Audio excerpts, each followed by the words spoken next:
ഏവർക്കും സ്നേഹവന്ദനം. വീണ്ടും ക്രിസ്മസ് സമാഗതമായി.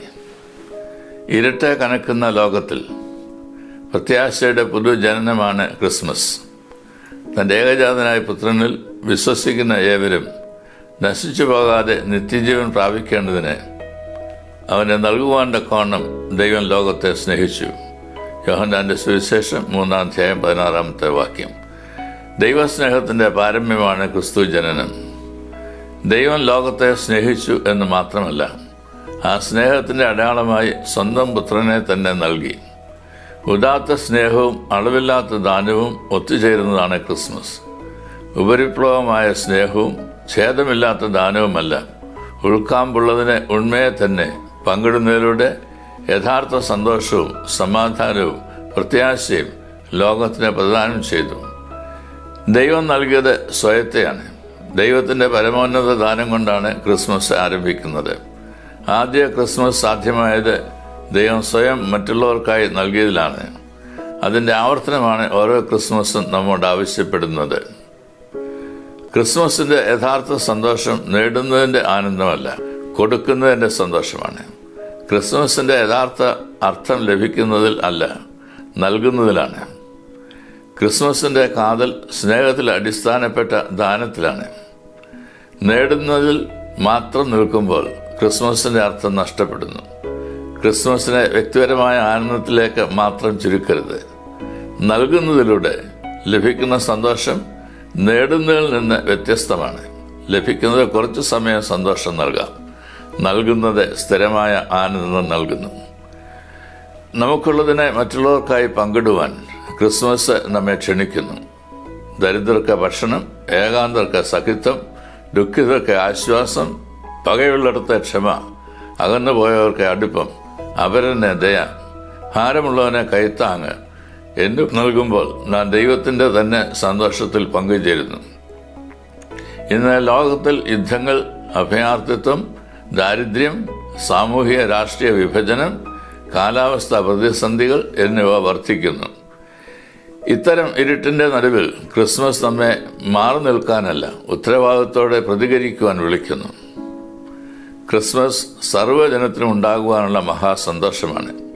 ഒരു സമുദായത്തിൻ്റെയോ ഒരു രാഷ്ട്രത്തിൻ്റെയോ ഒരു പ്രത്യേക കൂട്ടായ്മയുടെയോ ആഘോഷമല്ല ക്രിസ്മസ്. അത് സർവ്വജനത്തിനുമുള്ള അതിരുകളെയും മതഭേദങ്ങളെയും ഭാഷയെയും സംസ്കാരത്തെയും കടന്നു പോകുന്ന ഒരു മഹാസന്തോഷത്തിൻ്റെ സന്ദേശമാണ്. ആദ്യ ക്രിസ്മസിൽ മാലാഖമാർ ഇടയന്മാരോട് പ്രഖ്യാപിച്ച വാർത്ത ചരിത്രത്തിൽ ആദ്യമായി മനുഷ്യർ കേട്ട ക്രിസ്മസ് സന്ദേശമാണ്. സർവ്വജനത്തിനും ഉണ്ടാകുവാനുള്ള മഹാസന്തോഷം ഞാൻ നിങ്ങളോട് സുവിശേഷിക്കുന്നു. ലൂക്കാസിന്റെ സുവിശേഷം 2:10 പ്രഘോഷിക്കപ്പെടുന്നത് മഹാസന്തോഷമാണ്, കേവല സന്തോഷമല്ല. മഹാസന്തോഷം എന്നത് നിലനിൽക്കുന്ന സന്തോഷമാണ്. കേവല സന്തോഷം താൽക്കാലികമാണ്. ഇന്ന് മനുഷ്യൻ പരക്കം പായുന്നത് താൽക്കാലിക സന്തോഷത്തിന് വേണ്ടിയാണ്. കുറുക്കുവഴികളിലൂടെ എങ്ങനെയും കാര്യം സാധിച്ച് താൽക്കാലിക നേട്ടങ്ങളിൽ അഭിരമിക്കുന്നു. കള്ളവും കരിഞ്ചന്തയും വർദ്ധിക്കുന്നു. അധ്വാനിക്കാതെ ലാഭം നേടാനുള്ള വഴികളാണ് പലരുടെയും അന്വേഷണം. തന്മൂലം നൈമിഷിക സുഖത്തിനു വേണ്ടി ശാശ്വതമായതിനെ ബലി കഴിക്കുന്നു. അത്തരം സന്ദർഭങ്ങളിൽ ഉണ്ടാവുന്ന തകർച്ച അതിഭയങ്കരമാണ്. ശാശ്വത സന്തോഷം ദൈവാന്വേഷണത്തിലൂടെ മാത്രമേ സാധ്യമാകൂ. ഭൗതികമായതൊന്നും ശാശ്വത സമാധാനം നൽകുവാൻ കഴിയുകയില്ല. ശാശ്വത സമാധാനത്തിൻ്റെയും സന്തോഷത്തിൻ്റെയും ഉറവിടമാണ് യേശു ക്രിസ്തുവിലൂടെ ഉദയം ചെയ്തത്. ക്രിസ്മസ് ദൈവത്തിൻ്റെ മനുഷ്യാന്വേഷണം കൂടിയാണ്. മനുഷ്യരാകുവാനും മനുഷ്യരെ തേടുവാനുമാണ് ക്രിസ്മസ് ആഹ്വാനം ചെയ്യുന്നത്.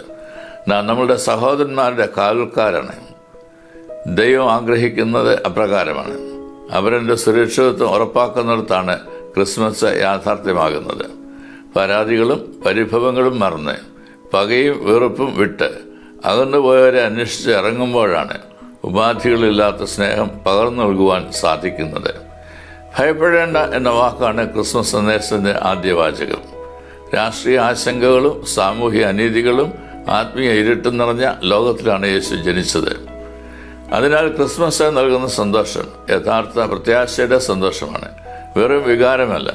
ക്രിസ്മസ് ആഘോഷിക്കുമ്പോൾ സന്തോഷവും സമാധാനവും പ്രത്യാശയും നമ്മിലൂടെ ലോകത്തിലേക്ക് ഒഴുകണം. ക്രിസ്മസ് വെറും അനുഭവിക്കാനുള്ളത് മാത്രമല്ല, പങ്കുവയ്ക്കാനുള്ളത് കൂടിയാണ്.